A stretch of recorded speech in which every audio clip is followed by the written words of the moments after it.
So, I don't have a lot of experience with MMORPGs. Requiring a decent internet connection as well as money to pay for a monthly subscription, there were so many games that came and passed me by. World of Warcraft, Phantasy Star Online, City of Heroes, The Matrix Online, and let's not forget Final Fantasy XI, which I already talked about in a previous video. Long story short,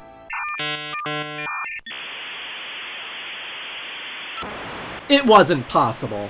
I would miss out on the genre as a teenager and didn't really get my feet wet until 2011, because that's when BioWare released Star Wars: The Old Republic.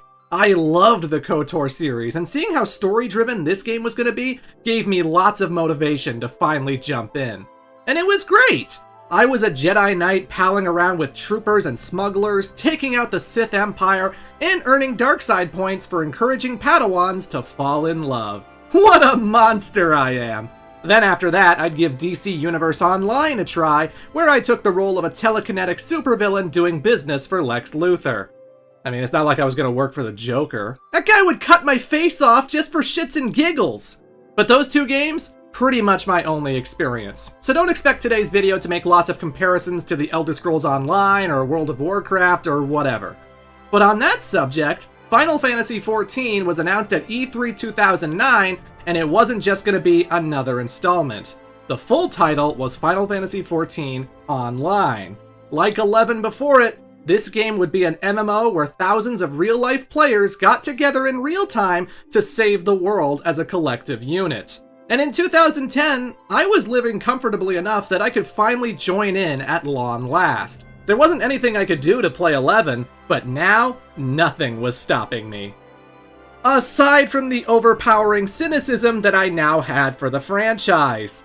I hadn't enjoyed a new entry for over 6 years, and Final Fantasy XIII was the cherry on top. Man, that game broke my spirit. But you know what? At least 13 was reviewed well. At least it had defenders who loved it. That is something I cannot say for 14. Unless you've got the patience of Job or some kind of masochist, you shouldn't play Final Fantasy XIV. Its problems are so vast that I could spend hours talking about them. The awful interface, the recycled content, the stringent limits on questing, the useless maps, the stupid market ward, these issues and dozens more constantly have you asking that age-old question, what were they thinking? The launch was a disaster. Holy moly, I have never seen a game in this series get torn apart so hard. And I was there when Dirge of Cerberus came out. It's crazy how unpolished this was. The game lacked an auto-attack function, it didn't have any convenient hotbars, you couldn't even get through maps quicker by riding a chocobo. Something you could do in the last MMO. How do you launch a game like this?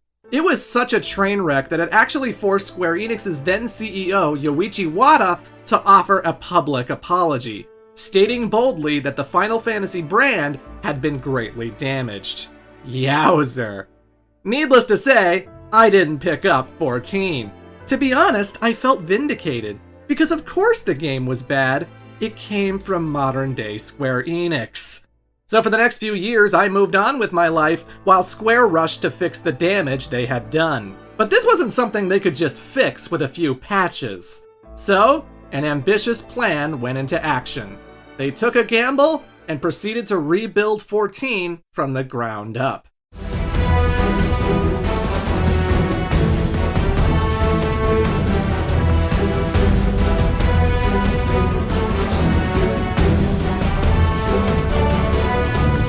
Now, to be honest, I wasn't paying attention to Square Enix in the early 2010s. I think I might have seen A Realm Reborn during an E3 presentation, but to me, it was just an expansion for that embarrassing game that no one liked.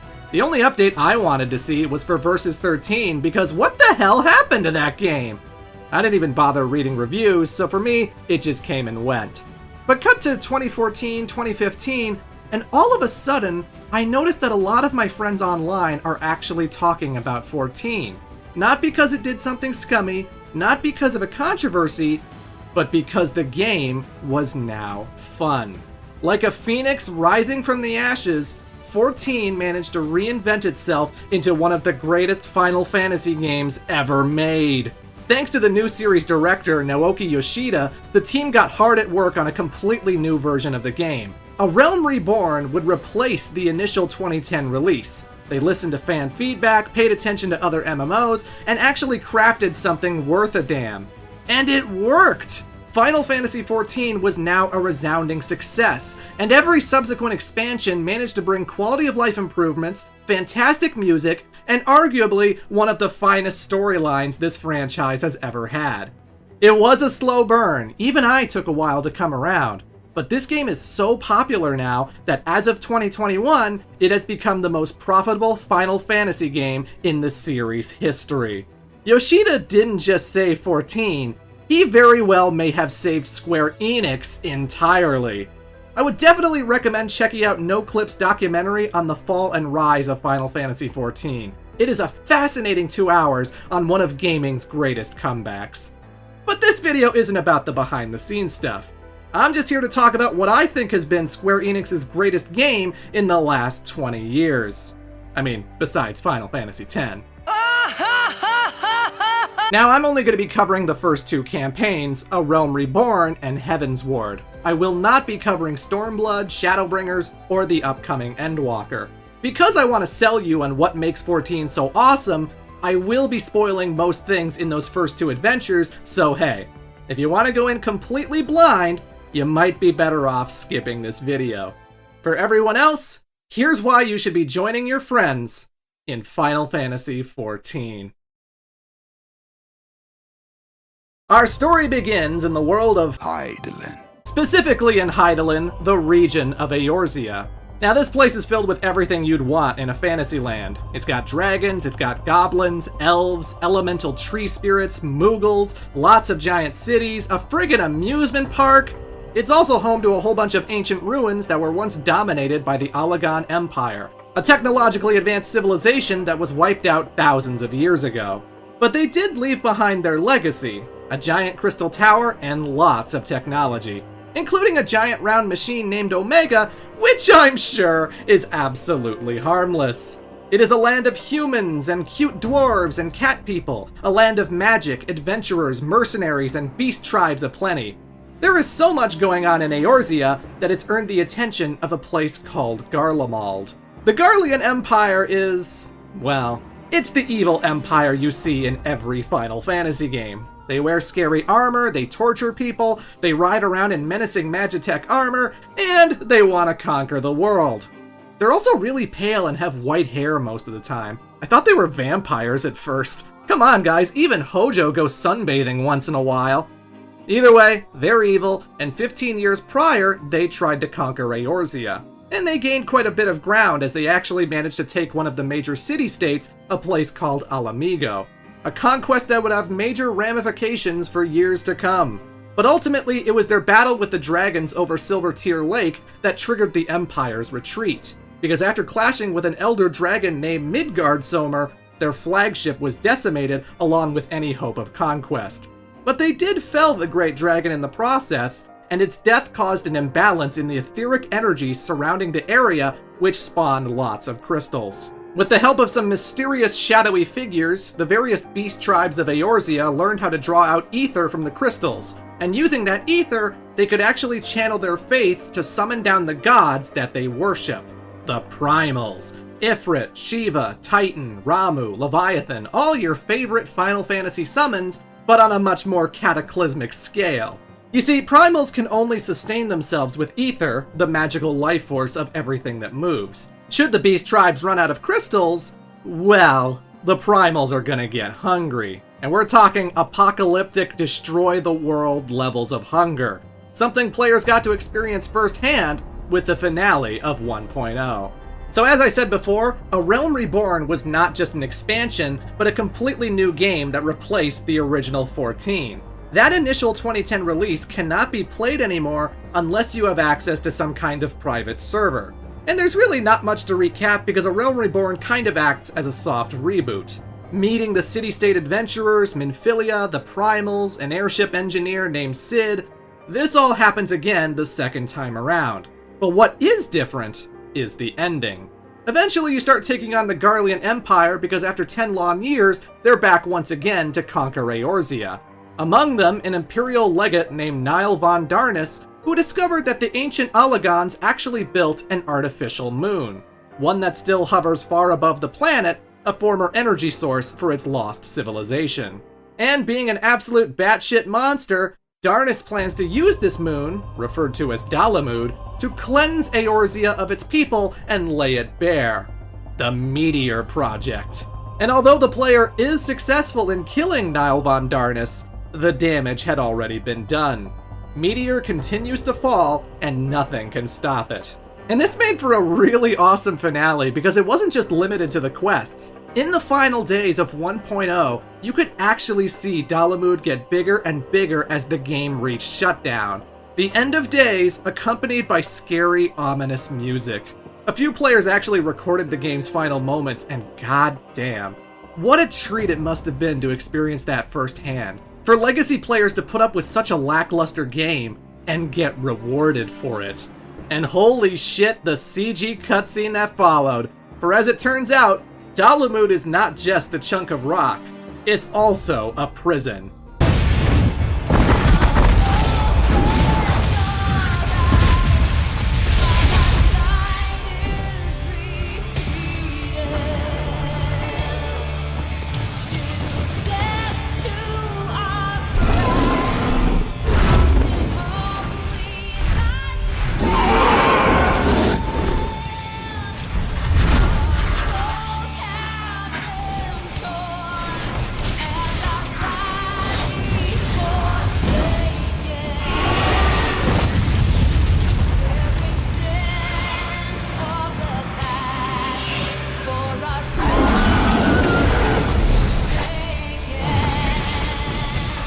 Inside Dalamud was the strongest primal of all, goddamn Bahamut, and it wastes no time in obliterating everything with its mega flare.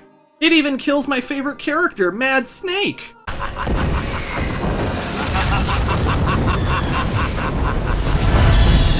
Snake! Mad Snake! Answer me! So how the hell does everyone survive this? Well, that's the thing. They don't know.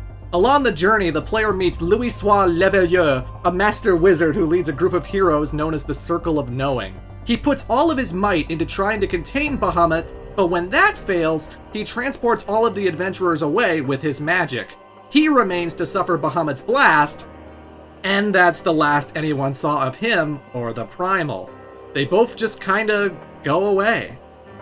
All of the legacy players find themselves transported 5 years into the future, and what awaits them is not devastation, but rather a realm reborn. Now, if you're not a legacy character, this is where your journey begins. And you can't very well start the adventure without creating your avatar. A Realm Reborn launches with 5 different races to choose from. You got regular old humans, which are referred to as Hures. Then there's the Elizan, tall, pointy ears, Eorzea's elvish race, basically. But if you'd rather be short, you can be a Lalafell. Cute, chibi dwarves that look like they were ripped straight out of Crystal Chronicles. Going from the shortest race to the biggest, the Rogadin are a beefy, muscular group of people with an animalistic edge. And finally, we have the Mikote, cat people with pointy ears and long, fluffy tails. Because you can't leave out the furries now, can ya? Now, these races will feel a little familiar because this is basically the exact same selection as Final Fantasy XI. They're a little different, but let's be real. The Lalafell are just Taru-Tarus again. The Mikote are basically the Mithra. Nothing wrong with that, but you might want something new. Well, starting with the first expansion, we did get 3 additional options. First are the Aura, a bunch of dragon-like people with rock-hard scales all over their bodies. And then there's the Hrothgar, big furry lion men that remind a lot of people of the Ronso from Final Fantasy X.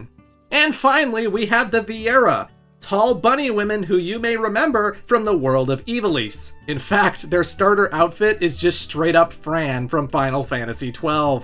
The gods are toying with us. For some reason, those last 2 races were only offered with one single gender option. They have revealed male Vieras with the Endwalker expansion and said female Hrothgars are on their way. I'm just surprised that wasn't a thing from the get-go. It should be mentioned that all of the races have unique statistics from each other, but honestly, the differences are so negligible that you should really just play as whatever the hell you want. Just because you're a Rogadin, that doesn't mean you can't become a badass archer. Alras can be incredible wizards, Vieras incredible dragoons, and even the tiny, cute Lalafels can tear you in half as an axe-swinging warrior. Oh, I know! I didn't take them seriously at first either. Every time I see one with facial hair, I see a child playing dress-up. Peter Dinklage, this is not. But they are just as dangerous as anybody else. Mark my words. The customization options are pretty good. There are dozens of hairstyles that can be whatever color you want. You can change your height, add face paint, make your tits bigger. I mean, it's absolutely fine. You don't have WWE create-a-wrestler levels of freedom here, but you'll still be seeing a lot of unique players, and that's all that matters. Speaking of, what about my character? Well, whenever I have to create someone, I always try to make it closer to myself. Some guys make pretty girls so they have something nice to look at, but me, I want to live vicariously. I want to pretend that if I lived in Eorzea, that would be me, no doubt. I wanted to pick the race backstory that fit my mountain-dwelling, polite Canadian identity. So after careful consideration, I went with a male Alra. For one, as a member of the Rain clan, they live peaceful lives in the mountains, never pursuing battle or war. Sounds good to me. Secondly, they're very tall and I can relate, having to look down at others so much in high school. And what finally sold me were the scales. They have scales all over their bodies, on their arms, their back, and even their neck. And if there's anything I don't like looking at when I get out of the shower, it's how many moles I have on my body. They're all over me. It's honestly something I've been self-conscious about since I want to be healthy, and yet I have so many, and what does that mean, and why can't it be perfect, and oh my god! I'm always gonna have these spots on my skin, just as the Alra will always have those scales. It just feels right, you know? To be a warrior, you must be athletic and physically fit. That sure as hell doesn't describe me. To be a magic user, you should have a great mind, be very intelligent. But that doesn't fit me either. Don't let these videos fool you. I am a colossal idiot. No, when I think of all the major Final Fantasy classes, I think what suits me best is the Bard. As someone who uses the bow and arrow, my excellent hand-to-eye coordination would help me a lot. I can fight from a distance, coat my arrows in poison, hit people when they least expect it. And then afterwards, I can charm the rest of my party with my charisma. For I am something of an entertainer myself, a storyteller, you might say. It's perfect. In Eorzea, I am a bard. In Eorzea, I am Devlin Menklext, the Warrior of Light. Go now, my child, and shine thy light on all creation. So starting with A Realm Reborn, your character is an adventurer looking for work in a faraway new land. That land, of course, being Eorzea. Interestingly, based on the starter class that you choose to be, you'll find yourself arriving at one of 3 major city-states. A gladiator will find themselves entering Ul'dah, a crown city situated in the mountainous region of Thanalan. An arcanist may find themselves in Limsa Lominsa, the major port city of La Nacia. And because I chose to be an archer, I arrived by wagon to the woodland home of Gridania.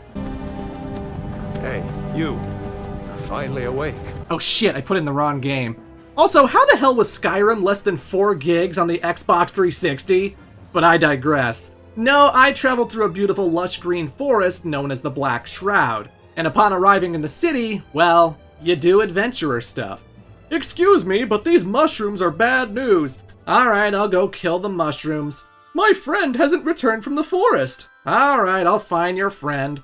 I want you to dance for me. Okay, wait, what? Very mundane stuff, but the game's gotta ease you into things, right? Eventually, you find yourself sent on an errand to investigate a monster den.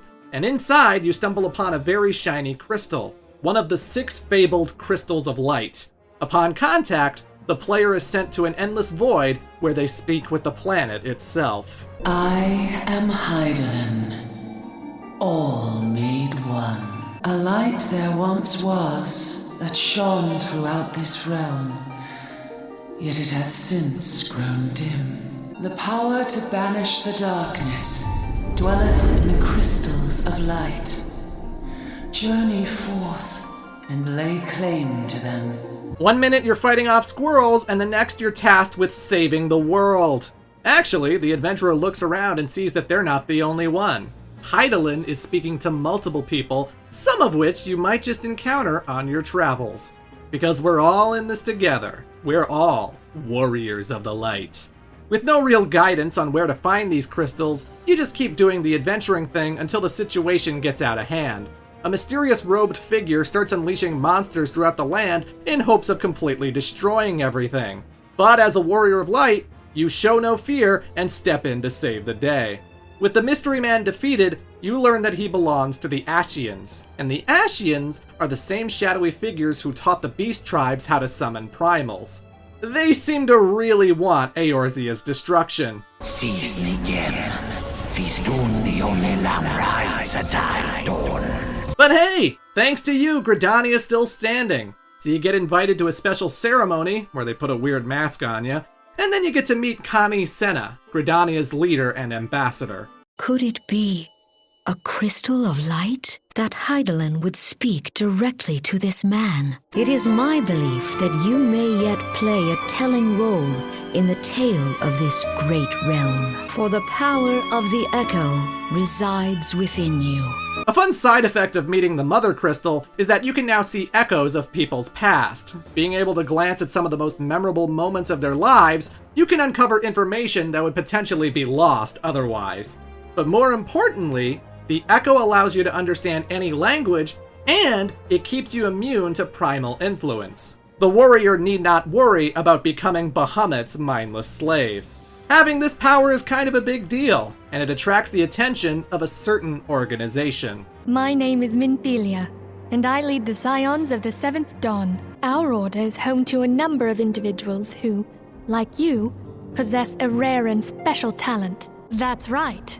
I, too, possess the Echo. Formerly two groups, the Circle of Knowing and the Path of the 12, the Scions of the Seventh Dawn are dedicated to one single purpose: the preservation of Eorzea. And that means stopping any force that dare harm it, be it Ascian, Primal, or Imperial. Because the Garlean Empire has not given up its claim to the realm. In fact, they're more motivated than ever before. Eorzea, a blighted realm, riddled with false gods. Twice now it has eluded the Empire's grasp, and for this failure, the realm has sunk deeper into depravity. Only Garlean rule can bring order to Eorzea. It falls to us to deliver the misguided masses from their ignorance. So naturally, being a goody two-shoes who wants to do the right thing, the Warrior of Light joins the Scions of the Seventh Dawn to team up with Thancred, Ida, Papalimo, Y'shtola, Urianger, and Minfilia to become their champion and fight for Eorzea. And you can bet that along the way, you'll be meeting a whole bunch of colorful characters. There's gonna be laughter, sadness, intrigue, betrayal, epic battles between light and darkness. It's a long story that's still being told even to this day. So, you might as well jump in now. And that's the setup for Final Fantasy XIV. So I should mention that I played this game on PlayStation 4 using a controller, and there is a lot of setup that you need to do so that this game feels comfortable. It took me a while to know that I could actually change the size of menus with R3, that I could disable unnecessary UI that I didn't care to see, how to actually chat with my friends so I wasn't speaking into the void. A lot of the early footage is going to have skill titles and oversized icons that I waited far too long to actually modify. It is absolutely a PC game on a console. You can tweak every single detail about how the game functions, from menus to targeting to animations and even mount music. Hell, despite being on PlayStation, you can still plug in a mouse and keyboard. And as far as I'm concerned, you need a keyboard. Trying to chat with people using a controller is slow as balls, and you're just gonna annoy people with your slow responses. You know, if you're playing on PlayStation. Most of the people watching are probably on PC already, so I guess I'm just talking to dummies like myself. The point is, I'm a filthy casual, it's gonna take some setup, and a lot of my footage might just annoy some people. But you know, Final Fantasy XIV is a learning experience. It can be very intimidating to a newbie, and there are going to be growing pains. The amount of times I was unaware of a mechanic and played the game like an idiot, I mean, ugh. Well, we'll get to that when we get to that.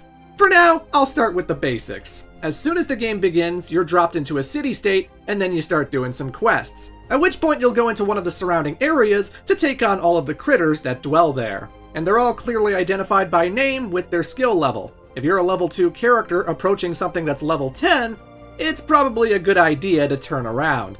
Although don't worry, dying only forces you back to a crystal that you've attuned with. You don't lose your items, you don't lose your cash, and you especially don't lose any experience. Which was a major criticism of Final Fantasy XI, a game that actually made its players level down. Good God. Convenience is the name of the game here. Because yeah, when you start the game, you attune to the city's ether crystal, which unlocks the return feature. At any point when you're out in the wild, if you just finished a quest and you want to return to the quest giver for your reward, you can just use return and instantly teleport back. Even just finishing a Lev quest, they give you a prompt upon its completion, saving you the walk back.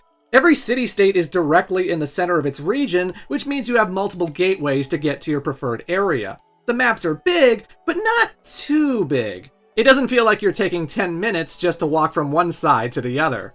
And the best part is that every area in the game has a giant ether crystal to attune with. And every time you do, it increases the list of places that you're allowed to teleport to. You heard me, teleport to. Some MMOs might make you walk the 10 or 20 minutes just to reach a certain destination. But Final Fantasy XIV negates all of that by letting you zip around at the cost of a paltry amount of gil.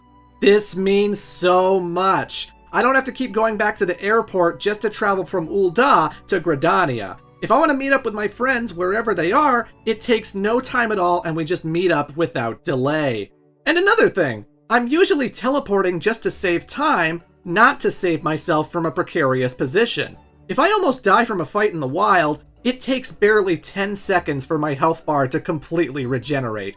I can just immediately head into the next fight without waiting an eternity or using up all of my potions. For a game this big, I'm so thankful that it doesn't waste your time. And believe you and me, this is a game you could play forever. It's important to note that while you do pick a starter class when you create your character, that doesn't mean you're locked into it. You're encouraged early on to visit your job-specific guild. So when I visit the Archers Guild, I'm doing quests that are tailor-made for an archer. And besides having its own unique characters and storyline, the real reason you're doing them is to unlock extra abilities. I cannot stress enough that you're going to want to keep up to date with the guilds and come back every 5 levels or so. If I had missed out on the Archers Guild, I never would have unlocked the Windbite ability that damages over time, and I never would have upgraded into a Bard, which comes with its own quests and skills as well. But still, when you're in the cities, you'll take notice of the other guilds in the area. And if I walk into the Lancers Guild and talk to the receptionist, I can sign up and become a Lancer myself. Oh, I can be whatever I want. Fuck yeah! It wasn't like the Old Republic where I had to make a new character if I wanted something different. If you equip a Dragoon's Lance, you're a Dragoon. If you equip a Warrior's Axe, you're a Warrior. And I can save those equipment setups and set them as hotbars, allowing me to instantly transition from a Paladin to a Scholar to a Bard. Now they don't share levels, you will have to grind XP for each one. But still, if my die-hard 14 loving friends can max out each job to level 80, then maybe that isn't so bad. Wait, what am I saying? That must have taken forever. There's no way in hell I'm doing that. Anyway, let's talk about the combat. Obviously, we're not controlling an entire party here. As a single player, you're allowed to walk wherever you want on screen, and you fight by activating abilities that each have a cooldown period. An archer, for example, will be able to use Heavy Shot every 2.5 seconds. It's more effective than regular attacks, so you'll want to activate it all the time. In contrast, the ability Bloodletter does way more damage than Heavy Shot, but also comes with a longer cooldown of 15 seconds. And to make things even more interesting, Raging Strikes, an ability that increases an archer's damage by 10% for 10 seconds, has an 80-second cooldown. If I can only use Bloodletter so often, maybe, just maybe, I should use Raging Strikes beforehand, making an already powerful ability even more so. But if I do that, I should also remember to activate Barrage, an ability that triples my next attack. A Bloodletter that hits 3 times at once at 10% extra damage would be an incredibly effective move. And that, ladies and gentlemen, is what we call a rotation. By using your rotations effectively, you can deliver the most damage, heal the most health, and put on the best defense. I really love how many tools the Bard has at their disposal, like the dots. DOT stands for damage over time, and the Bard actually has 2 such abilities, the Poisonous Caustic Arrow and the previously mentioned Wind Bite. If you use these skills, the enemy suffers little bits of damage for 30 seconds. You never miss, and speeding up the fight is always preferable. So every time I had to fight a new thing, I kept starting the fights with dots, then paid attention to the cooldown so I knew when to fire them again. And even that alone would be satisfying to maintain, but eventually the Bard also gets the ability to perform certain songs that work in accordance with the dots, actually reacting to when damage has occurred to fill up another bar and give you an extra attack. I love that the Bard can handle single enemies as well as groups of them. If a teammate of mine has drawn in 4 or 5 different foes, I don't have to attack them one by one. Instead, I can use my Quick Knock feature to shoot an explosion of arrows that damages everyone in front of me. It may not be as strong as Heavy Shot, but the act of damaging everything is sometimes preferable and helps out my teammates in a major way. I enjoy that the Bard can run around while they're fighting, making big jumps, sliding around like an ice skater. My character's so graceful! But this is also important because of how enemies attack you. See, if they just did automatic, unavoidable things, it would be whatever. But in 14, enemies can spawn orange AoE fields that damage anyone standing inside. While you're glancing at health bars, thinking about your rotations, trying to stand in the right positions, you still gotta pay attention. Because you never know when a circle might appear directly underneath you to wreck your day. I really enjoy dodging these attacks. With the simpler enemies, it's a wasted turn, and for the big bads, it's an exciting thing to escape. Needing to reach a tiny space in a tic-tac-toe symbol never gets old. Oh, and another thing my Bard can do is the Head Graze, an interruption skill that can actually cancel out certain enemy abilities. Since you can see the attack names next to the enemy's health bar, all it really requires is for you to pay attention. And then you can save your party from a lot of unnecessary damage. Now look, I don't mean to sell you on the Bard class, but for this video I didn't spend hundreds of hours leveling up other jobs. I slashed things up as a paladin. I dabbled as an arcanist so I could become a scholar. I wanted to have a foot in the door with each class type, and there were some I played for 3 hours and some I dropped out of entirely. Obviously, the various jobs are going to feel different from each other. Being a mage is not like being a bard. For one thing, they can't run around while using abilities. Running after you charge up a spell will actually cancel the move, and then you'll have to redo it. But those orange AoE attacks require you to get out of the way, so sometimes that's just gonna happen. And then there's the MP meter. If a magic user spams their spells haphazardly, they'll eventually drain themselves and be useless until it recharges. And my Bard certainly can't relate, because they have infinite arrows in their quiver. What I really wanted to illustrate with the Bard is that every class has their own utility. An Arcanist also has a poisonous dot move, and they can prevent themselves from losing MP for 20 seconds as long as they keep using Lucid Dreaming. Arcanists also have backup, because as summoners they can bring out a little helper carbuncle to bring extra firepower. What they lack in mobility, they more than make up for in power. Paladins have a fun combo rotation where first they hit Fast Blade, which makes Riot Blade hit stronger, which complements the Rage of Haloni, increasing potency by 2.5 more than it normally would be. They can also hit a group of enemies in such a way that they reduce all of their strength by 10%. I can't specifically explain why the Dark Knight is great. I can't specifically tell you why so many people love being a dancer. But in a general sense, Final Fantasy XIV is super fun because each class has balanced utility, because it's fun to plan out rotations, because it's fun to react to the sudden unexpected attacks that enemies like to throw out. Combat that's way more satisfying than the automated mindless tedium of Final Fantasies XII and XIII. And that's all without even getting into the main gameplay focus, the duties. So at some point in the campaign, you're going to run into a mandatory story quest that puts you into your first dungeon. And this is something that you cannot do on your own. Whether you team up with your friends or complete strangers, 4 players must join forces to conquer all of the enemies and bosses on a certain map. And the team has to be evenly divided by class type. Every job in the game is classified under 3 categories: a DPS, which stands for damage per second, a healer, and a tank. And which category you belong to is made clear in the menus. Again, you can do these dungeons with your friends, but they'll have to have built up a job as a tank or healer, because you can't go in with 4 DPSs. And even if you could, that wouldn't be an effective party because every role serves a purpose. The DPS are pretty self-explanatory. Their job is to deliver as much damage as possible to the enemies. And because that's the only thing they need to worry about, they're the easiest role to fill, always occupying 2 spaces in the party. Perfect for beginners who don't want to shoulder any solo responsibilities.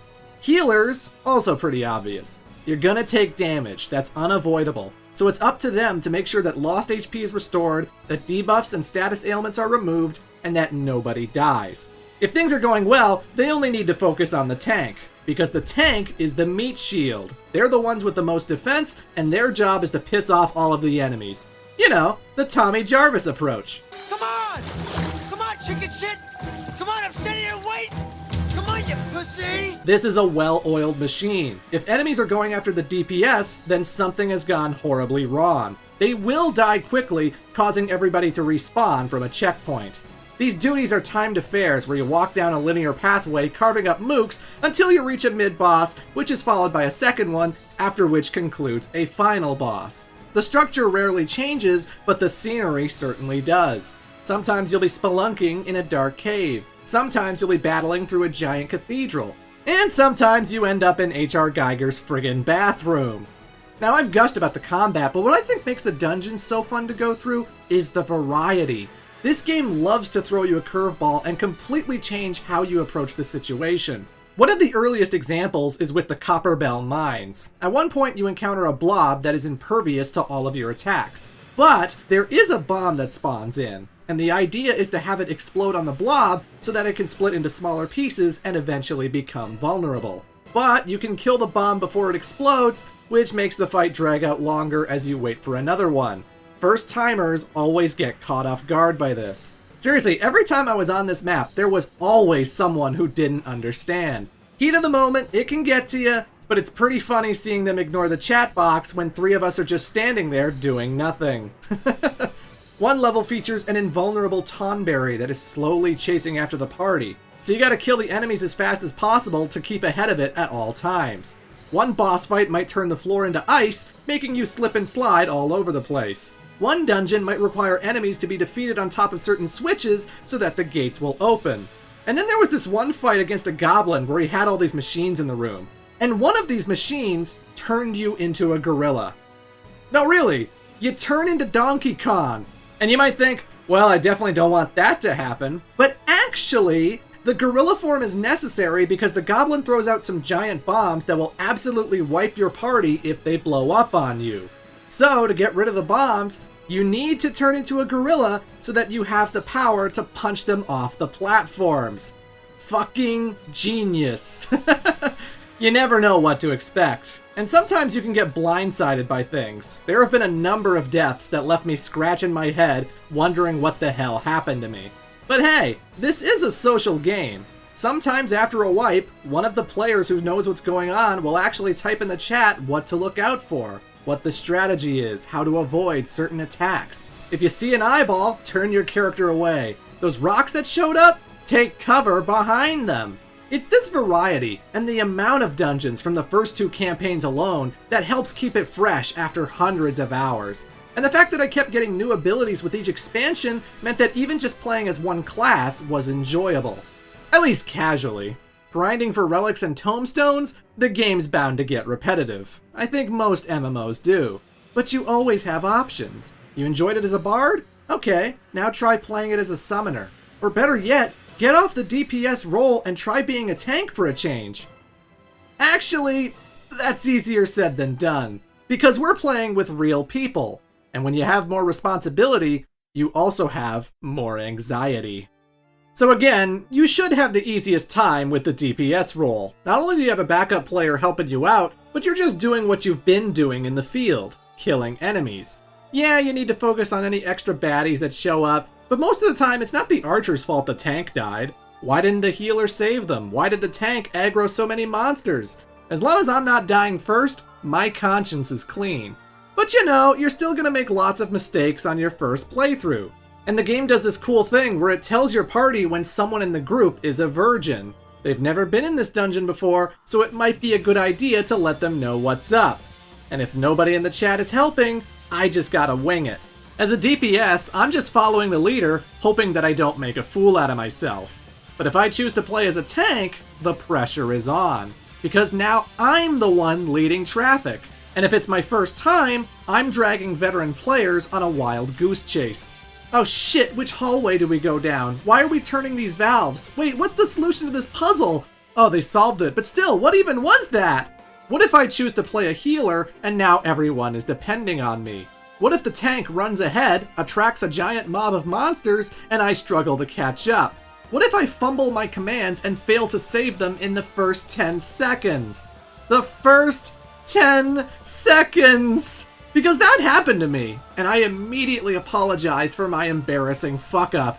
When I first started, I couldn't understand the status icons. They put all these symbols next to your party member names, but I don't know what any of this means. Are they all buffs, or is someone poisoned? What does the paralyzed symbol even look like? Need Esena. Oh god, someone needed my help and I couldn't tell! There's no pause feature in an online game. I don't get helpful camera angles to paint a picture. Sometimes I get so caught up in the action that I don't even look at the chat, or I just forget some very basic things. One of the reasons I enjoy playing a Scholar is because they have this little helper fairy named Celine that helps cure your teammates. Should you die, you'll have to resummon the fairy when you come back to life. And because I'm an idiot, I completely forget, leading to another painful experience. Tanks have this problem too, because a paladin needs to activate Shield Oath in order to increase their aggro. And I'll just start a game completely forgetting that I need to turn it on. Jesus. The pressure is so much at first, you get anxious picturing the other players' reactions. And look, eventually you're gonna hear from someone who takes this shit personally. One time we wiped because we accidentally hit something we weren't supposed to, and the guy lost it. Threatened to report my account and everything. They were probably 12 years old, but still! This game has a way of making you second guess yourself. Oh god, this guy's health is going down so fast, I'm barely keeping him alive! What don't I know? There must be a better spell I'm not using. God damn it, I suck at this game! Haha, thanks, I think I found my limit. Oh. He aggroed too many monsters. Well, shit. It's just one of those things, man. Having played every role, I understand the pressure that each player has. Maybe I was being a mediocre tank, but then again, who knows what the healer was doing? Maybe they fumbled over their controls like I did. Maybe their gear isn't up to snuff. Maybe they were too busy smoking weed. I don't know. But I can tell you this. Aside from 1 or 2 bad eggs, this community has been fantastic. After my 10-second wipe, the tank responded to my apology by saying, "That was just a warm-up." And it was! We rocked that dungeon, didn't die again, and many congratulations were had. I would tell people that I was new at being a healer, new at being a tank, and everyone was super accommodating. They'd reassure me and give me tips wherever they could. I even got an explanation about the status icons. Turns out the symbols are actually part of an arrow, and if the arrow's pointing up, it's good. If it's pointing down, it's bad. God, that was so simple! It was a really interesting experience getting over my anxiety, feeling more and more comfortable to take the road less traveled. Driving a car, cooking food, making friends. Like everything in life, Final Fantasy XIV gets easier with practice. A Realm Reborn may not be the best campaign, but it absolutely succeeds at getting a dummy like me acclimated. Whether you play the field or stick to DPS, whether you play with friends or complete strangers, this game is both beginner-friendly as well as fun to play. An experience that is certainly enhanced by the human element. And that's just the combat. There is still so much more to Final Fantasy XIV. Like I said, you're going to find guilds for all kinds of different jobs, but they aren't necessarily just for fighting. You'll find occupations that are disciples of the hand, crafter jobs that help you build weapons, armor, magic robes, and accessories. Hell, you can be a culinarian and cook your own food. because when you kill monsters in the wild, they might just drop loot like wool or scales or leather, and then you can craft all of these items to make new equipment. Crafting even has unique gameplay that has you using secondary abilities to try and make high quality gear. Because wouldn't it be nice as a blacksmith to make weapons far better than what you'd find or purchase in a shop? Of course you'll need to collect materials, but also if you run out of crafting crystals, you're gonna be shit out of luck. That's where the Disciples of the Land come in. I cannot stress enough that any good crafter is gonna want to become both a miner as well as a botanist. By picking at rocks, by chopping trees, you're going to find all of the materials you'd ever need. Crystals, ore, wood, food, everything is found by the gatherers, so the two disciples go hand in hand. And the fun thing is that the gatherer jobs all have a stealth skill that automatically turns on and protects them from enemies in the wild. As long as you aren't directly running into them, the monsters won't bother you. There's also fishing as a gatherer class as well, although I find it's much more situational compared to the others. Unless you're a culinarian, you don't really need all these different kinds of fish. But still, the game has a dedicated fishing mode. Every area has some kind of fishing spot with its own unique ecosystem. And these guilds still have dedicated quests with their own storyline. Even as a botanist, I'm chatting with other botanists about the uneasy feeling of supplying soldiers with tools of war. Now this seems like a whole lot of effort just to make high quality items for yourself. But of course, being an MMO, this isn't just for you. You can sell whatever you make to real-life people with your own set prices. You go to any kind of shopping district and you'll find a market board. And using a retainer, you can sell whatever you want while being allowed to compare prices from other players. I actually made a lot of cash this way. Not from being a crafter, but simply from selling high gear loot that I'd grabbed from a dungeon. I couldn't use most of the stuff I was collecting as a bard, so I figured why the hell not. There are always going to be buyers. It's such a convenient way to get any kind of item that you want, especially when you want to look cool. Because in Final Fantasy XIV, your gear is reflected on screen. Every time you get a new piece of equipment, your character's appearance will change along with it. Also, you can change the colors by applying different dyes to them. So one minute I'm walking around in a big green robe, and then I can change it to a big red one. But you know, sometimes the best gear you can possibly have doesn't really fit what you want your character to look like. Well, that's where glamours come in. By creating specific glamours, you can apply whatever appearance you want over top your current gear. In Heavensward, I spent the entire adventure rocking a vest and tie, complete with some badass sunglasses. You know, my usual type of character. But the whole time, I was getting new gear and changing when appropriate. You can be badass, you can be sexy, you can be funny. You never know what you're gonna see, and that personalization makes interacting with others so damn fun. Which reminds me, the minions. All of the players can be accompanied by a tiny little buddy. You can be followed around by a cactuar, by a tonberry, by a bomb. My girlfriend has a plump fat chocobo that she called Pudding. I noticed on the market board that you can have a hedgehog for a minion, although they are very expensive. Well, guess what? I have brain worms, so I spent over 1,000,000 gil just to get one. I know, that's a lot of money, but I don't care, because now whenever you see me, I will have a cute hedgehog by my side.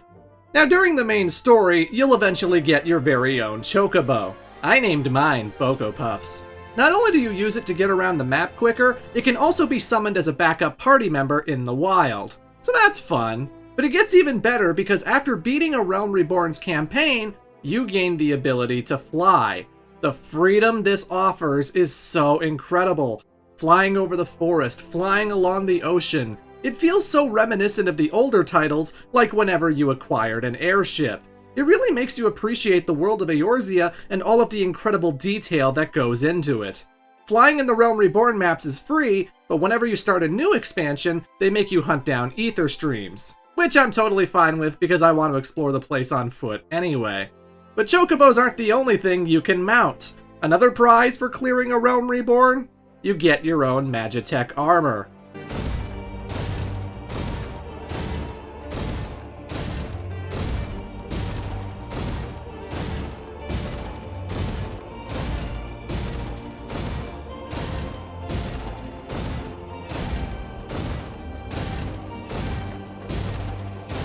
I didn't add that music, by the way. That's actually what plays in the game. Like the minions, there are hundreds of mounts to collect. You can ride on top of a dragon. You can ride a mini airship. Hell, I could sit on top of a goddamn polar bear. A levitating polar bear. Because every single mount has the ability to fly, no matter how nonsensical it is. And some of these are just fucking wicked. I turned in some achievement points to a guy in Gridania, and that gave me the ability to ride on top of a goddamn behemoth. Look how big and intense it is, good lord. Not long ago, there was a special event that acted as a crossover with Final Fantasy XV, and you did a series of quests that teamed you up with 15 protagonist, Noctis. After clearing them all, you could unlock the Regalia, a black convertible that actually lets you seat 4 players at a time. Being able to drive through Eorzea with 3 of my real-life buddies is something special, let me tell ya. Although I did have to earn a lot of MGP to get that car. MGP being the currency of Eorzea's fantastic amusement park, the Gold Saucer. Oh, your ears do not deceive you. I've mentioned this place a lot in the retrospective, but once again, Final Fantasy VII featured a location called the Gold Saucer, a bright, exciting amusement park that was owned by an eccentric bodybuilder named Dio. And this was the go-to location when you wanted to take a break and participate in some mini-games. You could race chocobos, you could play basketball, you could ride roller coasters and shoot down targets. There was a smorgasbord of things to do, and it's still one of the most memorable settings in any Final Fantasy. Well, it's back, bitches! Complete with recognizable attractions like the chocobo racing, roller coaster shooting, basketball, and so much more. So much more! Do you remember Triple Triad, that card game from Final Fantasy VIII? Well, in the Gold Saucer, they host Triple Triad tournaments, and this is where you can start assembling your deck. You can challenge various NPCs throughout Eorzea and try to claim their cards. But more importantly, you can also challenge real-life players. Triple Triad, with your friends, let's fucking go! There are so many unique mini-games to play. I love Leap of Faith. This is a platforming challenge where you have to jump on these narrow structures and try reaching the goal while collecting medals along the way. But it's a chaotic mess because you're playing with like 50 other people at the same time. Thank God we just phased through each other. I love Slice's Right. This is a game that involves Yojimbo, the samurai Aeon from Final Fantasy X. The objective is simple. Stay on the platform as long as you can. But you gotta deal with Jimbo cutting down these bamboo towers, paying attention to how he cuts them, and dodging the pieces accordingly. It took me a while to get used to how this works, but now, it's my favorite attraction. I light up when the attendants say that Slice's Right is next. Cause yeah, you can't just play it whenever you want. The events happen in 20-minute intervals, so you find yourself waiting in line for it to start as if it were a real amusement park. There's so much fun shit to do. There's Mahjong, you can climb explosive towers, you pray to God that Typhon doesn't blow you, and then there's the tinier attractions like the Hammer Slam, a crane game, and the punching bag. None of the things you play here will help your character level up, but the MGP you collect can get you more mounts, more minions, more clothes, more hairstyles, more dancing emotes. The prizes are mostly cosmetic, but the fun is irreplaceable. Taking a break from the dungeons to screw around with all of your friends is what it's all about. Because of all this, 14's Gold Saucer is one of the best locations to ever be in an MMO. All hail our Lord and Savior, Godbert Manderville. What an icon! This place is certainly brimming with nostalgia of the previous Final Fantasies. But it's not just the Gold Saucer. This entire game is one big love letter to the series. And I wouldn't have it any other way. I figure if you're going to make a Final Fantasy MMO, it should be an amalgamation of everything that makes this series great. It should have all the monsters, it should have dragoons, and an empire, and crystals, and all the familiar things. You don't want a repeat of Spirits Within where there was nothing recognizable or cool aside from a guy being named Sid. With 14, you can repurpose tons of ideas from the last 30 years, encouraging new players to check out the other titles. God knows I've seen tons of people replaying Final Fantasy IV just because Endwalker is going to take place on the moon. Well, I thought it'd be fun to catalog some of the awesome ways that 14 taps into the series' legacy. At one point it's revealed that Y'shtola became proficient with magic by studying under a sorceress named Meteor, An old witch that lives in a cave with sweeping broomsticks that clean the place up. Well, this is not an original character. She is straight from the original Final Fantasy. Not that they're the same character, more an alternate universe counterpart like the dozens of Cids that we've seen in this series. And yes, of course 14 has a Cid. A former resident of Garlemald, this engineer left his homeland behind to create ironworks for the people of Eorzea. He owns his own airship called the Enterprise, and he's always accompanied by his two assistants, Biggs and Wedge. How fitting to pair up Cid with the recurring duo. At one point you finally enter the Allagan's Crystal Tower located near Silvertear Lake. And I love this part. This is the first point in the game where you get thrown into a 24-person raid. You and 23 other players fighting giant bad guys at the exact same time while being split up into groups of 3. And when all the animations are turned on, the screen just explodes with lights and bubbles and lasers. It's total pandemonium! Newbies will just find the Allagan Empire fascinating, but veterans will recognize this as the final dungeon from Final Fantasy III. The two researchers being named Une and Doga, you fight Amon and Xanda, and then you go into the Realm of Darkness to face off with the two-headed dragon and the Ahriman, and eventually the goddamn Cloud of Darkness. It's so awesome, while being way more fun to go through than the actual Crystal Tower from back in the day. Oh, and if you're a Shadowbringers fan, tell me if you recognize this tune.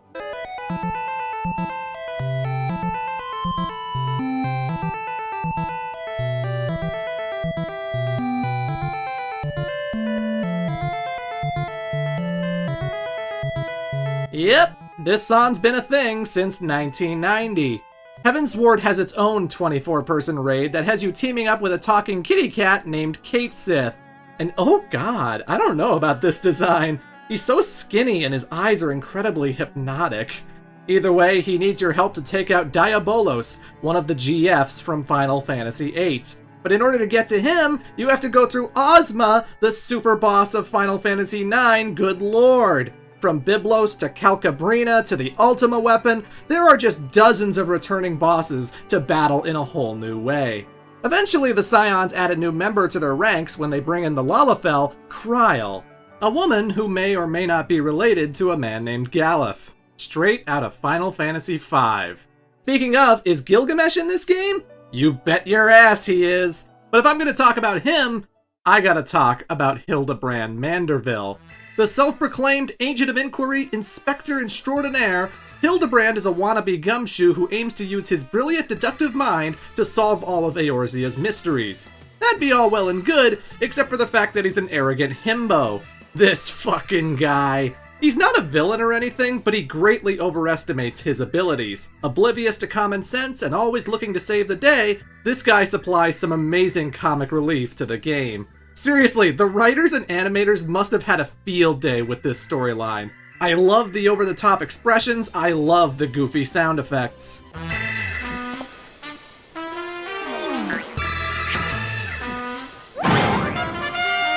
Somehow, this guy keeps pulling the short end of the stick, often getting his outfit completely ripped apart, or somehow getting himself buried halfway into the ground.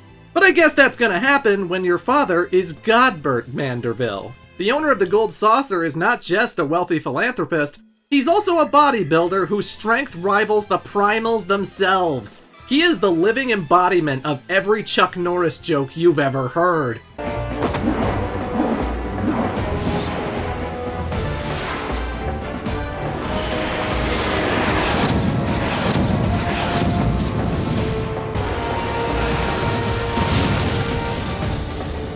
Look at this man dance. This is amazing. As for Hildebrand's mother, I think she's a demon. Like, straight from the bowels of hell. Though I haven't seen any concrete proof yet. Butting heads with other detectives and trying to stop a master thief, you join this guy on tons of adventures, many of which involve some legacy characters. After taking on a case to stop a sword-stealing duelist, Hildebrand comes across Gilgamesh, who again is a sword-stealing duelist that hops between worlds in search of the legendary Excalibur. And because Gilgamesh's name is far too complicated to say, Hildebrand just calls him Greg. Yes, Greg. I love what they did with him in this game. You see, traveling through the interdimensional rift has been quite a lonely experience, and Gilgamesh misses his original counterpart, the winged beast Enkidu. He always manages to make do with a replacement, but it just isn't the same. Especially in this game where he just grabs a random chicken and paints it green.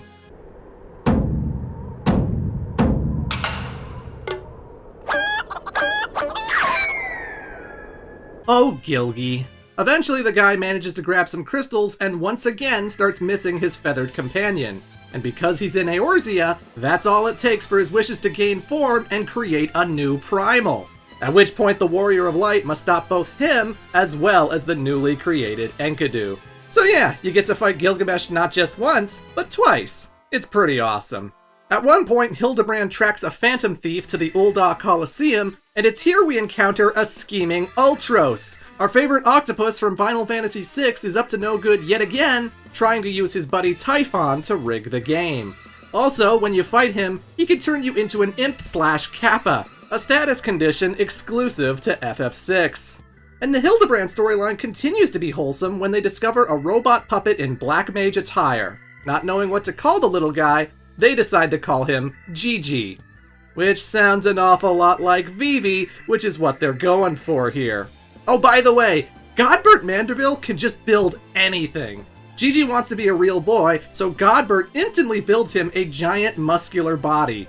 Seeing a buff, naked black mage is one of the most surreal sights I've ever seen. Seriously, if you only do the main story quests and have somehow ignored the Hildebrand content, you are missing out. I cannot recommend it enough, it's some of the best content in the game. Now, if I were to mention every single reference to a past Final Fantasy game, I'd be here all day. Yeah, the beach resort is called Costa del Sol. Yeah, the Scion's password is the Wild Rose. Yeah, the Warring Triad are in Oz's Law. Yeah, you can dress up as Lightning. Yeah, you can dress up as Cloud Strife. It is a labor of love that has tapped into so much of the series' mythology while still keeping it fresh and organic for first-time players.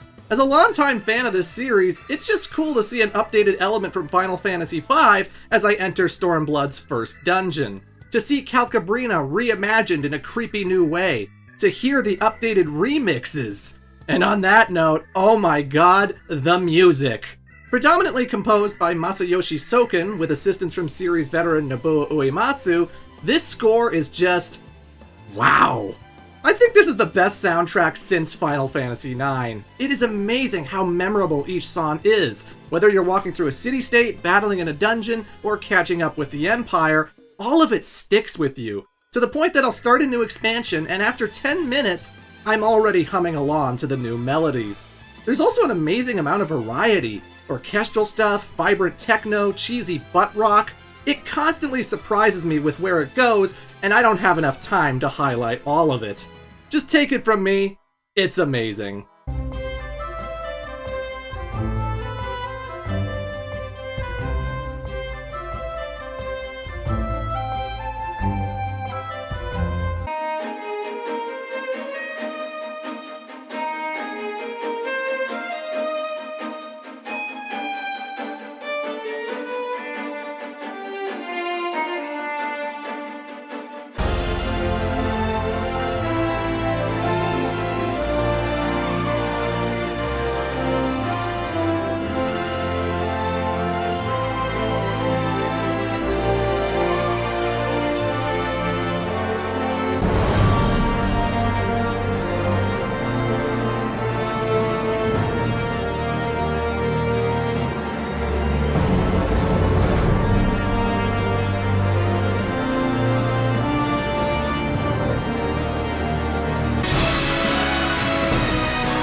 So one of the big selling points for Final Fantasy XIV is actually the story. Despite being a multiplayer game, it still delivers a gigantic narrative with lots and lots of cutscenes.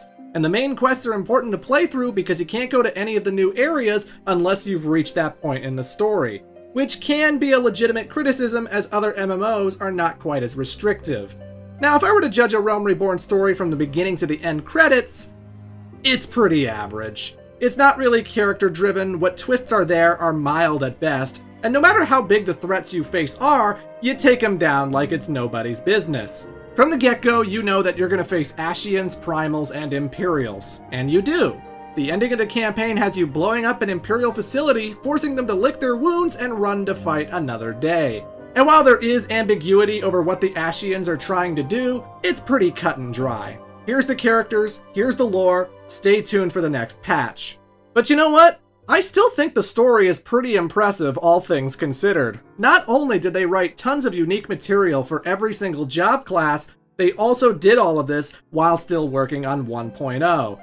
Regardless of how standard the plot is, the dialogue is still well written. The animations, the framing, the game still has a visual flair that doesn't seem rushed or incomplete. And obviously the graphics are going to be dated, because after all, this was released in 2013. This was on the PlayStation 3 8 years ago. Do you feel old yet? I often hear from people that A Realm Reborn is a slog to get through, but I honestly don't agree with that.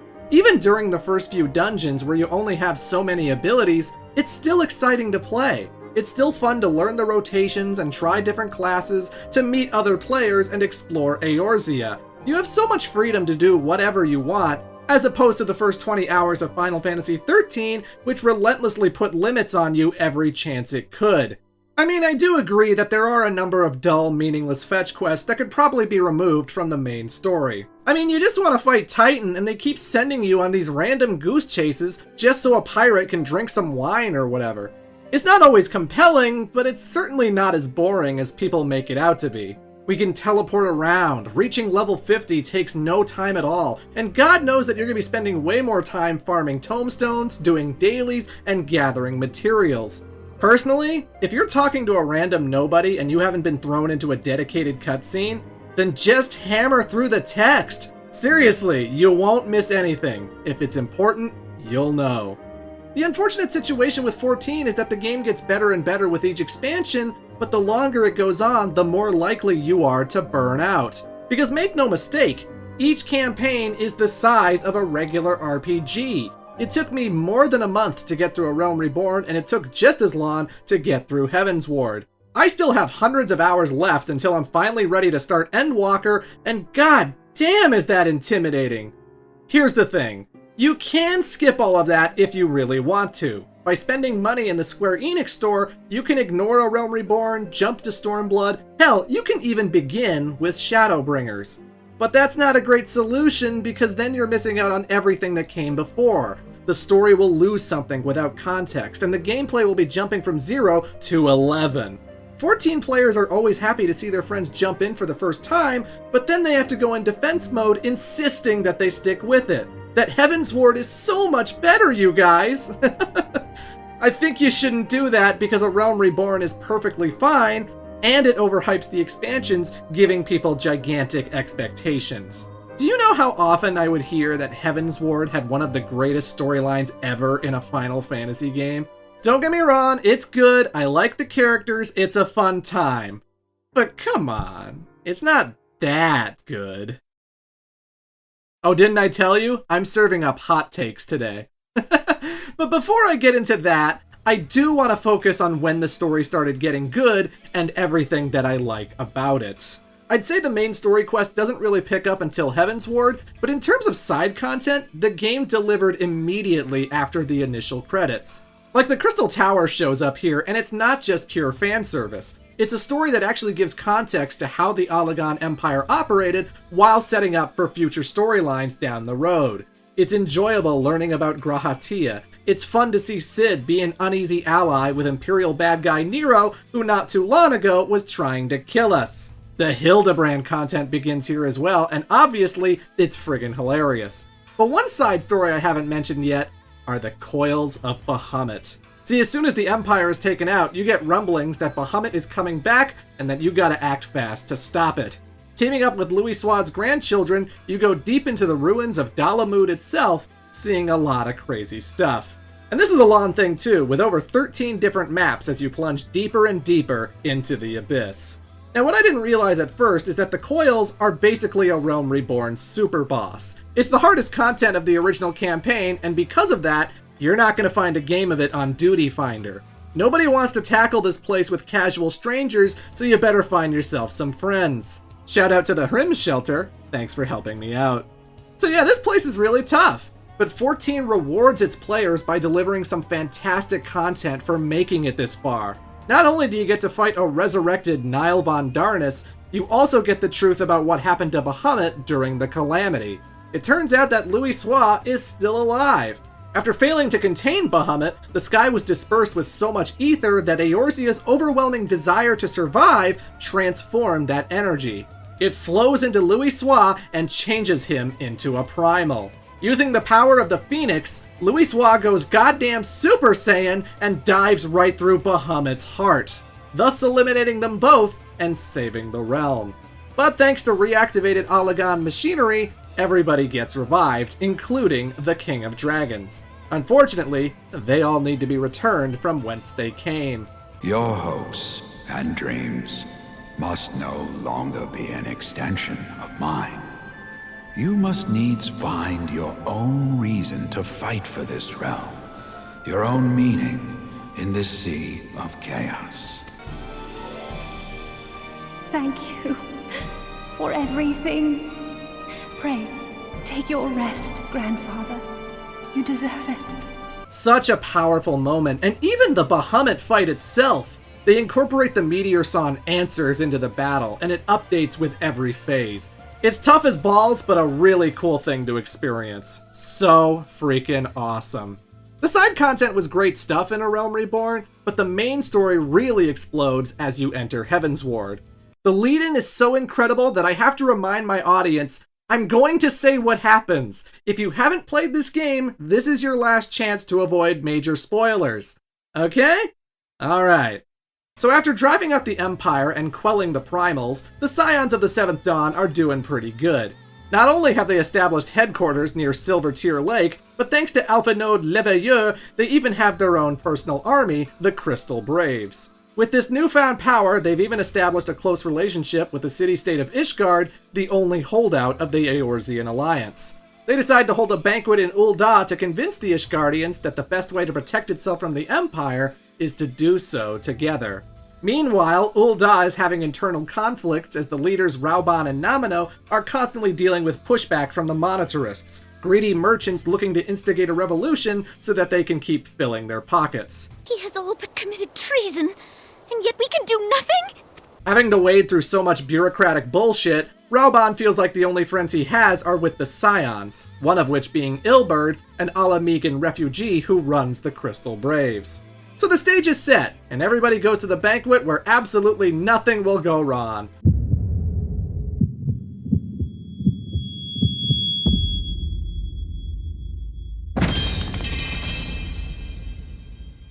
You know, other than the fact that the Sultana Namino gets poisoned and murdered. And because the Warrior of Light was having a private conversation with her at the time, he gets accused of being the assassin. But this is in bad faith because this is all one big setup. The Crystal Braves turn on their founder Alpha Node under the premise that everyone in charge of the Scions conspired the regicide. Animal. No! That young lady caused me no end of grief. She always was a most unwilling puppet. I dare say her grace was grateful that someone thought to cut her strings. You would mock her, then mock her from hell!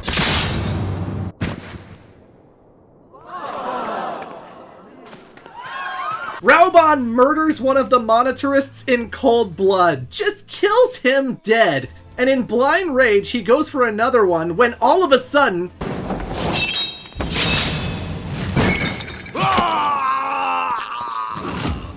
Seven hells! Oh my god! The dude gets his arm cut off! Holy shit!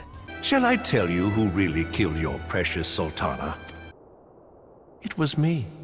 You die! Genuinely, I was on the edge of my seat. This was a major way to shake things up, and the dialogue, the choreography, this was way more entertaining than anything that had come before. My mind raced with possibilities of where this was going, all while thinking about how everyone said Heavensward featured the best storyline. It's a major event where the Scions become fugitives, and while escaping from Ul'dah, they all get separated, their fates unknown for a long while. Only the warrior and Alpha Node manage to escape together, seeking refuge in Kurthus, the location of Ishgard. And that's the setup for Heavensward as you hide out in this never-before-visited kingdom that is smack dab in a battle between its citizens and some really angry dragons.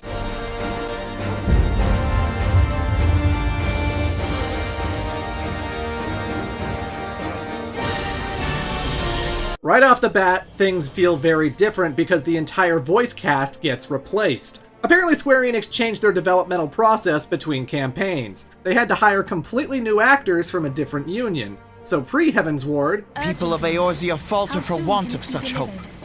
Let us provide it. And after Heavensward. Mayhap we should save this delightful conversation for a more fitting occasion. For the most part, I think the new cast is a net positive, although I did prefer the original city-state leaders Rauban and Melvib.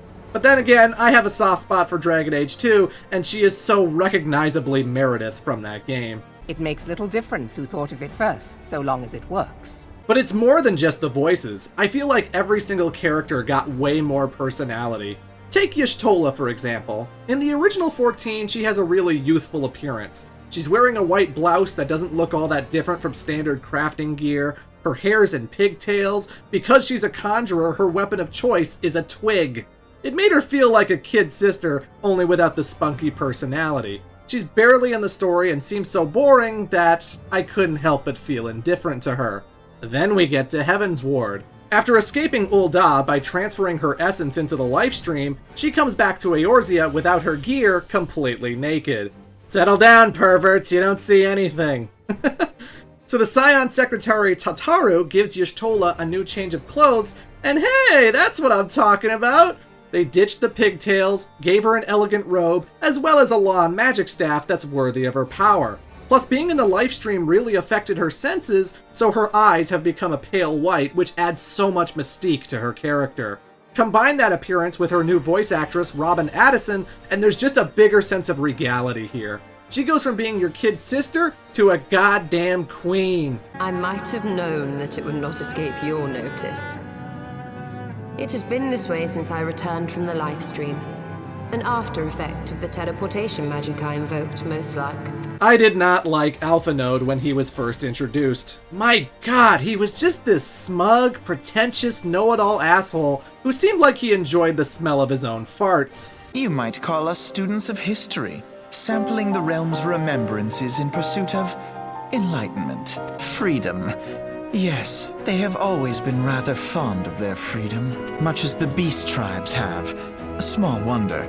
Beneath the surface, one would struggle to tell them apart. There must be another way to cure what ails this world, and I need to find it. You are most welcome to try. I like Sam Riegel as a voice actor, but I don't know if he was a good fit for this kid. The cadence of his performance just makes him seem so fake, like he's always putting on an act to try and seem more important or something. Wasn't a fan, kind of annoyed he was given so much screen time. Then comes Heavensward. Not only does his voice fit a lot better, but his personality becomes so down-to-earth after being betrayed by the Crystal Braves. He realizes that he does overlook things and that he isn't as wise as he thinks he is. And from that point onwards, he just becomes a guy who wants to do the right thing. No longer above it all, he's a good boy who values his friends. Way more likable. Upon that point, we see eye to eye. If it please you, you may think of me as but another comrade in arms. Everyone just gets so much better. Ida starts the game being this ditzy pugilist with a high-pitched voice who's all, "Oh, I love to fight! That Papalimo needs to lighten up! Ah!" Well, it's nice to see you too. And then by Stormblood, she's a real person with thoughts and feelings who isn't a goddamn anime trope anymore. I think originally Urianger was supposed to be the lore guy. Someone whose only purpose was explaining things to the Scions. Because slapping him in a hood and goggles is the opposite of being destined for great things. But shock of shocks, you get him out of those clothes and give the guy a personality, and he's so much better. What starts with Heavensward is a better emphasis on character. It's one of the long-standing things that have kept people playing all these years, especially when the story fails to live up to the hype. Again, I'm not saying Heavensward is bad. I like it plenty. It's a better but similar experience to A Realm Reborn, and I think blindly saying that it's one of the greatest stories ever told is not doing the game any favors. I guess I'll start by saying that I was really disappointed with the Ul'dah resolution, because after that incredible lead-in, I figured Raoban would never be the same. He was betrayed by his best friend, he lost Nomino, he lost his arm, he lost his kingdom. The dude was so fucking done that he killed in cold blood. You don't push a character like that unless they're going to a dark place. When you boot up Heavensward, the CG animation even features a darkly lit, very intense scene with Raoban biding his time. That gets me excited because I'm really looking forward to seeing the fallout. You get the sense that if he gets his kingdom back, he's done with politicians. Either you fall in line or you will die. Raoban the Tyrant King. Oh no! But here's what happens instead. Pretty quickly you attack an encampment of the Crystal Braves, even squaring off with the Sultana Slayer Ilberd, and you win, because of course you do. Raoban is then freed and now has to regain his kingdom. He goes searching for the chambermaid that served Nanamo her poison, only to be interrupted by the very monetarist he lost his arm trying to kill. Lolorito explains that actually, Nanamo's completely fine. She was going to be poisoned, but because he didn't care for Teleji Adeleji, the men committing the assassination, he replaced it with a potent sleeping potion. I have no desire to harm her grace. 'Twould profit me little to destabilize our government. I like not your motives, Lolorito. But you saved the Sultana's life, and for that, you have my gratitude. Raoban Aldin, you are hereby reinstated as General of the Immortal Flames. That is so lame. So freaking lame. How disappointing to undo all of that. I guess if you're a Nanamo fan, you'll be happy, but it just seems like they changed their mind with whatever they were doing. Like maybe they didn't want players spending more time in Ul'dah. Maybe they wrote themselves into a corner. I don't know. But either way, it's a disappointing resolution. Back to the status quo like it never happened. Great story, guys. But okay, that was all just a catalyst for getting your player to Ishgard. The battle between man and dragon is the real point of this expansion, so let's focus on that. After all the Scions go missing, after the Empire temporarily leaves Eorzea, the Warrior of Light spends the next 40 hours trying to resolve a 1,000-year war. For the citizens of Ishgard have been defending themselves from dragons for as long as they've ever known. Most of the animosity stemming from a worm known as Nidhogg, who actually lost its eye to the Elizans during a heated battle. And this is no ordinary eye, as it actually contains untold power, giving the wielder a spiritual connection to the great dragon. After meeting a dragon sympathizer named Iceheart, she informs them of another dragon named Racevelger, who once upon a time brought peace between the two factions until the Elizan betrayed them and reignited the feud. And so the Warrior of Light hopes to reason with Racevelger in the hopes of ending this war for good. Everyone else believes this to be futile, including a dragoon named Estinian who lost his family to Nidhogg. I believe reason has all but left him. Through the eye, I feel much of what Nidhogg feels. And the dragon's thirst for vengeance will not be quenched by aught less than a sea of blood. Estinian is basically this generation's Kane Highwind. Besides the fact that they look identical in their dragoon armor, Estinian is something of a tortured soul, you know? He's a good guy, but he's a broody fella who just wants his revenge. Something I really love about him is his own self-awareness. He's not blinded by rage, and even he understands that his obsession with Nidhogg is not a healthy thing. That killing the dragon does have an air of tragedy to it, even if it must be done. One of my favorite characters, and I'm glad that he's a mainstay for the rest of the story. But yeah, it's interesting. The characters seem to hope that the situation can be ended peacefully, but the end result has you killing Nidhogg anyway. Racevelger confirming what we already knew, that Nidhogg will not and cannot change. That he's less of a character and more a force of nature. Estinian's the one who delivers the killing blow, ramming himself so hard through the dragon that his black armor is permanently changed to a crimson red. That's so fucking metal, good lord. It's at this point that the Warrior of Light gets an echo of the past, learning that Iceheart's words were true. It was the Elezen who betrayed the dragons, and in fact they've had both of Nidhogg's eyes this entire time, the worm using one of Racevelger's as a replacement. And oh noes, the Pope is evil!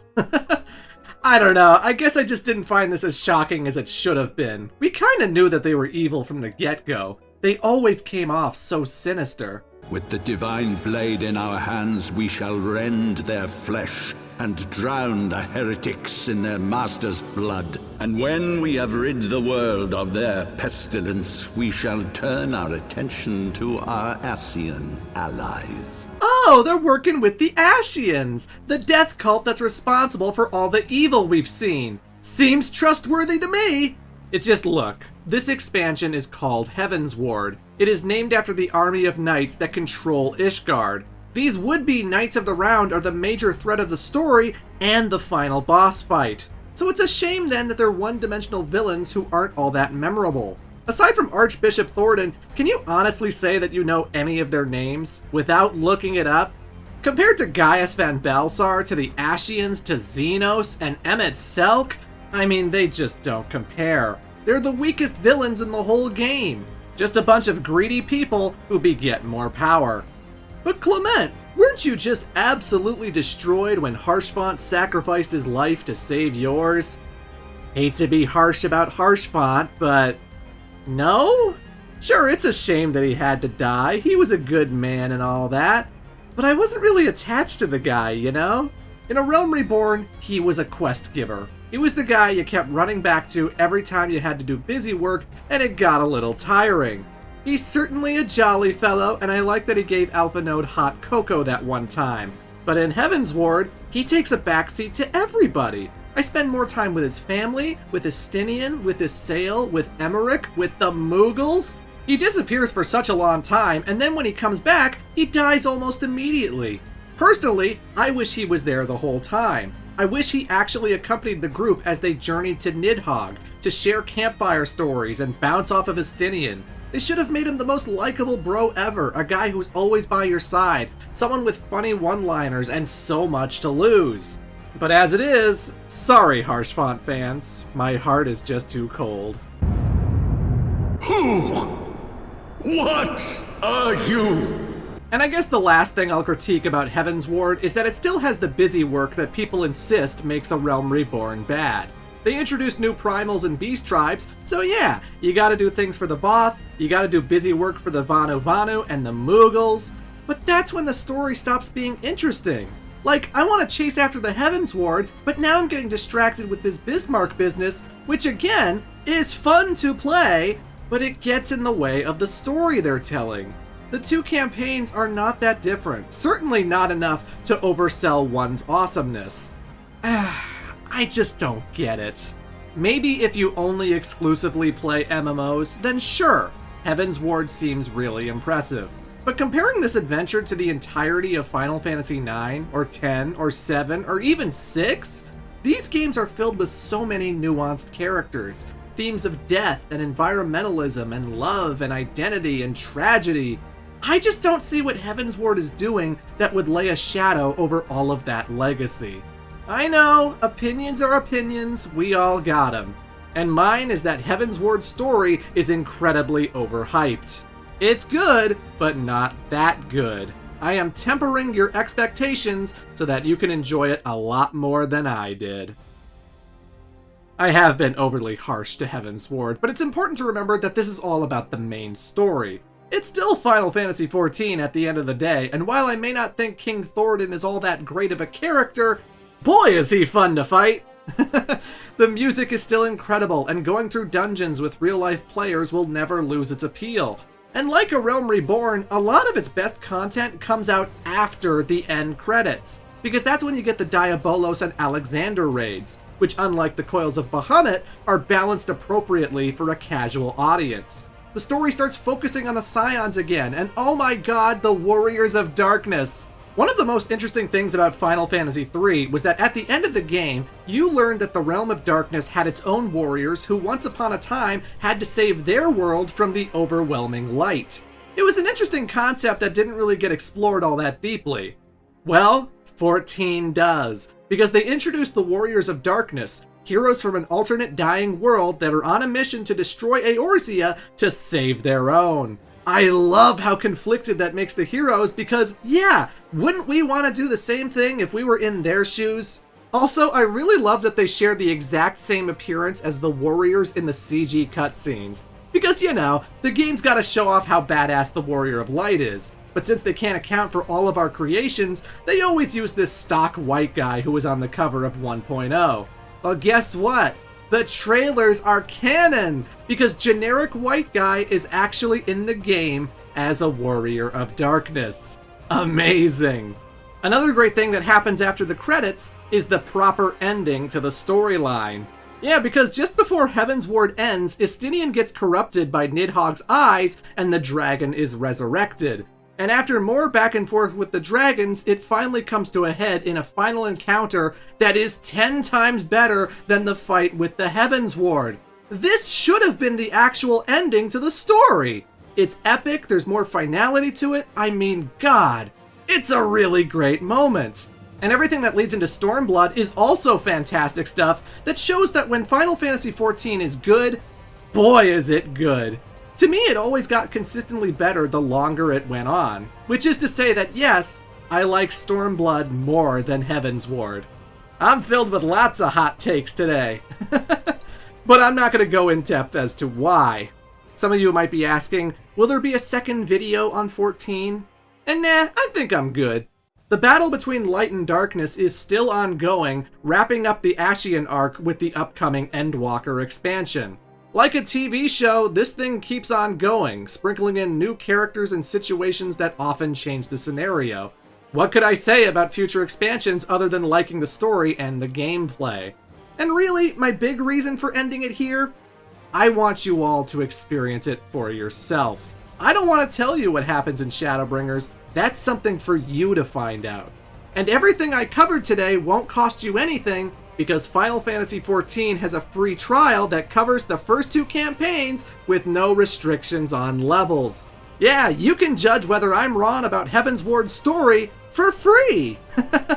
So hey, all the power to you if this video has been enlightening. Many people think of this game as a single-player RPG that just so happens to be online, which, yeah, I suppose, but when you're just doing single-player quests to further the story, it's pretty easy and mindless. Collecting trinkets, slaying monsters, fetching things, that's not really why we're logging into the game. Interacting with a community of weirdos is what makes this game so memorable, and I have so many stories to tell.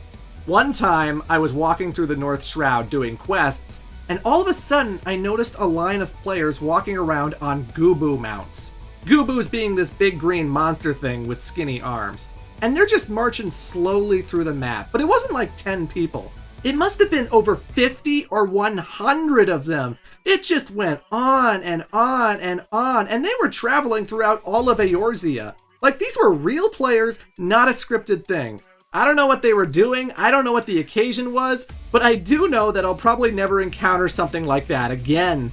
It wasn't until later that I found out a lot of Legacy players tried to protect the city-states with a Gubu wall back when Meteor was falling in 1.0. So, I may have encountered the Legacy. But again, I have no idea.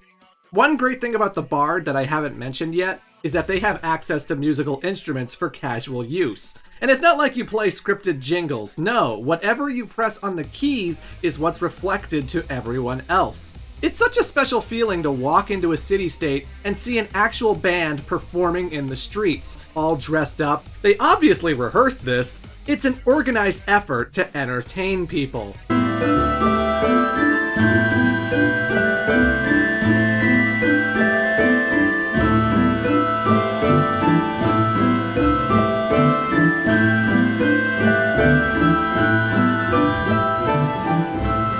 Sometimes I'll be in a zone and someone will yell to the entire map, "Hey, there's a behemoth at so-and-so coordinates."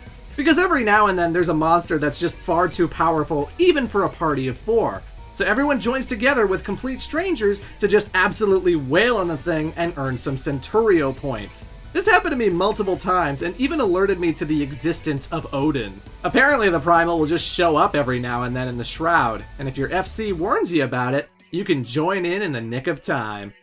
Earlier this year, Berserk author Kentaro Miura passed away at age 54. The Berserk series obviously connected with so many people, and that was evident even in Final Fantasy XIV. Because when the news broke about Kentaro's passing, you'd walk into the streets of Ul'dah and be faced with a legion of Dark Knights.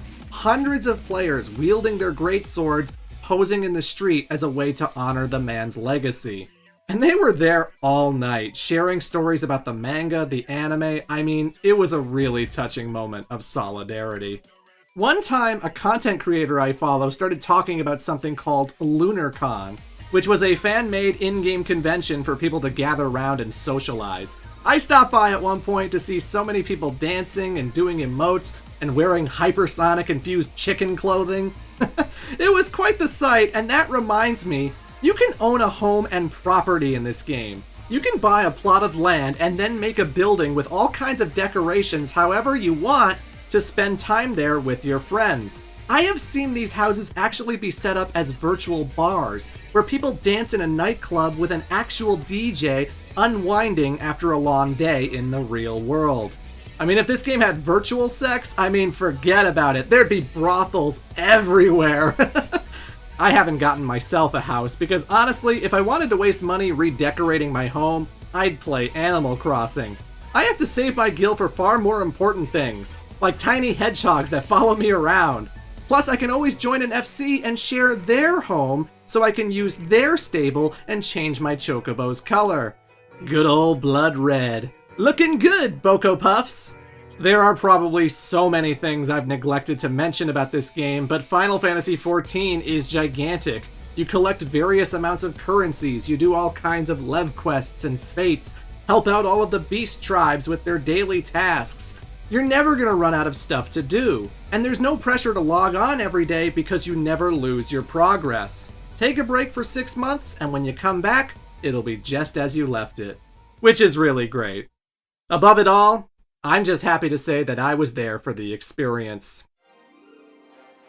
Final Fantasy XIV is an amazing game, a beautiful comeback story for what was 2010's biggest disappointment. So many of my friends are still talking about this game, still logging in, still playing after years and years. The game has never been more popular than it is at this moment, so much so that it actually sold out digitally in 2021. I didn't even know that was possible. The story is good, but that's not why you're picking this game up. It's the social experience. Bonding with strangers as you conquer the deadliest of raids, watching a line of hula dancers do their thing in the gold saucer. Hell, I can sunbathe naked while people do fates behind me. What other game can you say the same? It's a magical thing, man. The combat is great, the music is great, the story is great. It's a love letter to the series in every single way. And it's arguably Square Enix's best game in the last 20 years. Like I said before, there are so many MMOs that passed me by. I'll never know what World of Warcraft was like in the mid-2000s. I'll never experience the joy of growing up with Final Fantasy XI. I don't even know what the state of this game will be 10 years from now. Will it be better? Will it get worse? Who knows? But for now, I experienced the MMO of our generation. I was there in its heyday when things were absolutely awesome. Final Fantasy XIV is a game that I will never forget.